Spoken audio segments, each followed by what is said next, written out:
Nesse vídeo nós vamos falar sobre a responsabilidade, o trabalho do assistente técnico nas perícias em SST. Muito se fala, né, e já falamos também bastante aqui no canal, sobre a responsabilidade do perito judicial. Mas e do perito assistente, o chamado assistente técnico? Eu já vi em algumas situações, empresas passando pela seguinte situação, onde o assistente técnico, o perito assistente vai fazer a perícia, vai acompanhar para poder ajudar na defesa da empresa, né?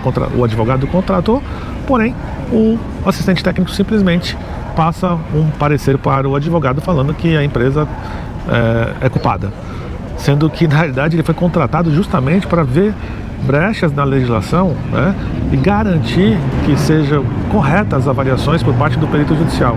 Então tem dupla situação aí com relação a essa atividade do assistente técnico, certo, Tatiana?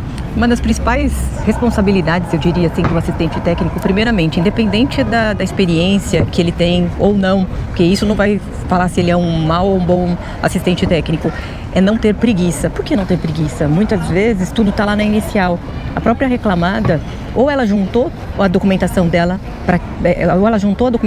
lá na inicial, ou então se o assistente técnico pedir para a empresa, ele tem esses registros, e o assistente técnico simplesmente não vai lá e não faz essa consulta, tá? Eu vou dar um exemplo: uma consultoria contratou um assistente técnico para ir lá fazer determinada perícia, e aí esse assistente técnico não olha os autos, e a partir da descrição da atividade do autor lá no momento da perícia, ele fala que é concluído insalubre por determinada situação que ele achou que é, e ele não fez nem consulta nos autos dos documentos que estão lá. Ou seja, como é que pode? Uma consultoria contratou um assistente técnico que foi lá para fazer a perícia e o assistente técnico condenou a reclamada, condenou o cliente dela.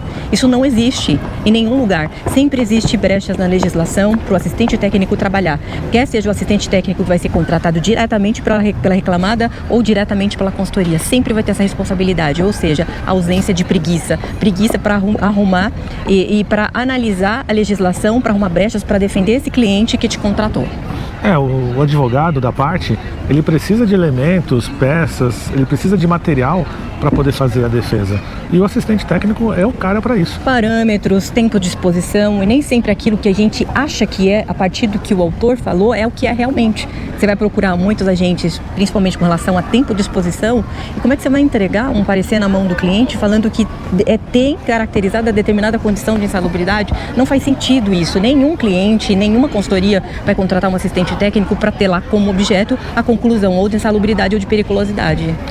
Lembrando que o assistente técnico ele pode atuar de ambas as partes, né? E sim, vai ter inclusive processos que vai ter os dois, o assistente técnico da reclamada e o assistente técnico do reclamante. Ambos têm responsabilidades aí e ambos podem levantar subsídios e passar esses subsídios para o advogado trabalhar a questão, tá? O advogado ele não tem conhecimento técnico sobre a questão, né? Estabilidade, periculosidade, claro, com raras exceções de profissionais que estudaram o assunto. Eu acredito, inclusive, que os assistentes técnicos que acabam fazendo essa confusãozinha básica, acabam confundindo a atividade dele com a atividade do perito judicial. Tá? E aí acabam fazendo caracterizações para o cliente que contratou ele para poder fazer a defesa. Ou não caracterização para o advogado do reclamante que o contratou também, querendo entender, né, se existem elementos para poder fazer essa caracterização. Aí quando a gente está falando de uma forma neutra, vendo os dois lados, né, da reclamada e do reclamante, mostrando que você, assistente técnico, tem sim ferramentas e caminhos, brechas na legislação para trabalhar de ambos os lados. Isso porque a legislação ela é muito complexa, tem muito detalhe, e aí quando você vai ajudar num processo pericial, seja pela reclamada, seja pelo reclamante, você vai encontrar sem dúvida nenhuma vários subsídios, né? O papel do perito judicial já é um papel diferente, ele é totalmente neutro, né? E ele vai colocar... Ele é imparcial. Ele vai colocar aquilo que ele viu e que ele levantou. Já o das outras partes, levantar, sim, você tem como obrigação até passar, por exemplo, a reclamada, a real situação, de repente a empresa reavaliar, mas nas brechas da própria legislação, ou seja, de forma técnica e não simplesmente jogando coisas de qualquer forma, encontrar elementos que ajudem a defesa, né, a se posicionar dentro dos autos do processo. Certo, Tatiana? Correto. Então é isso, pessoal, é um vídeo para você fazer uma reflexão, você que é assistente técnico, sim, você tem muita responsabilidade, seja pela reclamada, seja pelo reclamante. E acho que conforme o Rogério falou, quando a gente iniciou, a gente sempre fala assim, o perito judicial ele tem mais responsabilidade e o assistente técnico tem menos responsabilidade. Não, ambos têm responsabilidades iguais de lados distintos, né? Então ambos não podem ter preguiça de fazer análise daquele fato que ele foi contratado para tal. Lembre-se, na nossa própria Constituição fala que você não é obrigado A produzir prova contra si próprio. Então, quando a empresa te contrata, né, ou o reclamante te contrata, na realidade, ele está buscando elementos técnicos para poder ajudar na defesa do processo, né? E normalmente o próprio advogado ele vai pegar esse material seu e vai colocar mais elementos ainda, vai fazer elementos jurídicos para complementar a defesa. Vai fazer um fechamento e aí sim ele vai peticionar nos autos do processo. Porque você imagina, se fosse o contrário, né? Você imagina, alguma empresa contrataria um advogado, no caso das perícias, para condenar a empresa, para falar assim, não, você de fato é condenado e você tem que pagar determinado adicional, ou os advogados de forma geral vão defender essa empresa?